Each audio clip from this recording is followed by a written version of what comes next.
Sweden میں قرآن کریم کی بحرمتی کے خلاف مسلم دنیا سراپا احتجاج، کئی ممالک میں مظاہرے، بغداد میں ہزاروں افراد کا سویڈن سفارتخانے کے باہر احتجاج اور توڑ پھوڑ، سویڈن کے ساتھ سفارتی تعلقات ختم کرنے کا مطالبہ، ایران میں بھی سویڈن کے سفارتخانے کے باہر مظاہرہ، گناہوں فعل پر اسلامی تعاون تنظیم کی ایگزیکٹو کمیٹی کا ہنگامی اجلاس طلب، ضروری اقدامات سے متعلق اجتماعی موقف اپنایا جائے۔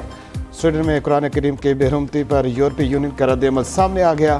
قرآن کریم کی بےحرمتی کا عمل مسترد، کہا عدم برداشت کی یورپ میں کوئی جگہ نہیں، واقعہ جارحانہ بے عزتی پر مبنی اشتعال انگیزی کا واضح عمل ہے، عمل کسی بھی طرح ہماری رائے کا عکاس نہیں۔ سویڈن واقعہ سے پوری دنیا کے مسلمانوں کی دل آزاری اور توہین ہوئی۔ مولانا فضل الرحمان کی گھناؤنے عمل کی بھرپور مذمت، کہتے ہیں امت مسلمہ کے دینی اور روحانی جذبات کو ٹھیس پہنچائی گئی۔ واقعہ تصادم، انتشار اور عالمی سطح پر امن کی کوششوں کو سبوتاژ کرنے کی منصوبہ بندی کا حصہ معلوم ہوتا ہے۔ عالمی برادری امن و امان کی صورتحال کو کشیدہ بنانے والے عناصر کو کٹہرے میں لائے۔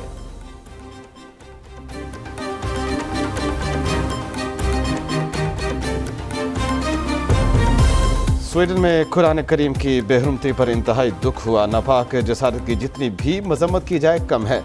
امیر جماعت اسلامی سراج الحق کہتے ہیں حکومت سویڈن کے سفیر کے سامنے احتجاج ریکارڈ کرائے، مسلمانوں کے جذبات کو بھرپور ترجمانی کی جائے۔ حکمرانوں کا نرم رویہ امت کے جذبات کے لیے درست ترجمانی نہیں، اسلاموفوبیا مغرب میں کینسر کی طرح پھیل رہا ہے، مسلم دنیا مل کر لاہ عمل تشکیل دے۔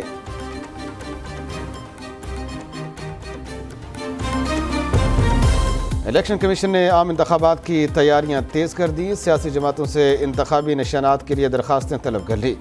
ہر درخواست پر پارٹی سربراہ کے دستخط اور سیاسی جماعت کے ہیڈ آفس کا پتہ ہونا ضروری۔ درخواستوں کے ساتھ الیکشن ایکٹ 2017 کے سیکشن 206 منسلک حلف نامہ لازمی۔ الیکشن کمیشن کا کہنا ہے 19 جولائی کے بعد ملنے والی درخواستوں پر غور نہیں کیا جائے گا۔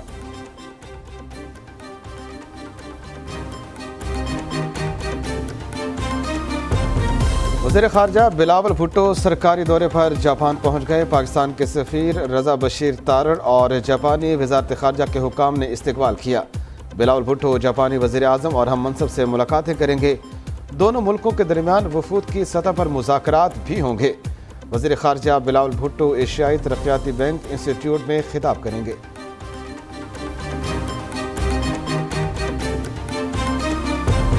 کوشش ہے بلاول بھٹو وزیر اعظم بنے۔ وفاقی وزیر خورشید شاہ کی آصف علی زرداری سے ملاقات کے بعد میڈیا سے گفتگو، کہتے ہیں کوشش کریں گے الیکشن میں دوسری پارٹیوں سے سیٹ ایڈجسٹمنٹ کریں۔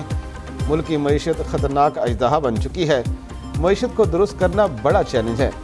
سیاستدانوں کو ایک دوسرے کو اعتماد میں لینا ہوگا، اعتماد ہوگا تو ہم اس خراب معیشت کو درست کر سکیں گے۔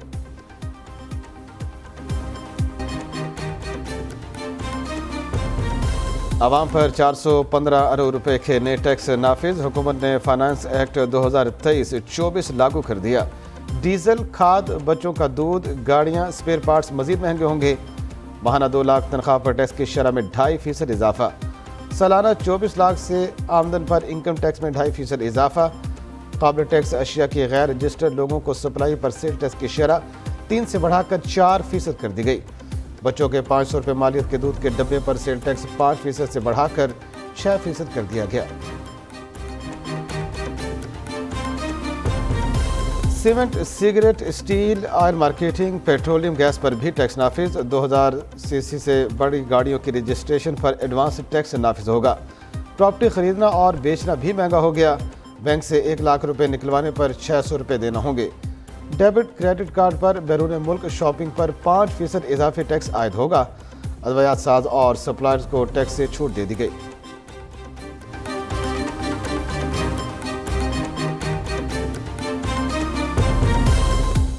بڑی آمدن پر سپر ٹیکس نافذ، 50 کروڑ روپے زائد آمدن پر 10% سپر ٹیکس، 40 سے 50 کروڑ روپے کمانے پر 8% ٹیکس لگ گیا۔ 35 سے 40 کروڑ روپے آمدن پر ٹیکس 4% سے بڑھا کر 6% کر دیا گیا۔ 30 سے 35 کروڑ روپے آمدن پر 4% سپر ٹیکس نافذ ہوگا۔ 20 سے 25 کروڑ روپے آمدن پر 2% سپر ٹیکس دینا ہوگا۔ 15 سے 20 کروڑ روپے کمائی پر 1% سپر ٹیکس لگے گا۔ عید قرباں کا آخری روز دعوتوں اور میل ملاقاتوں کا سلسلہ جاری رہا۔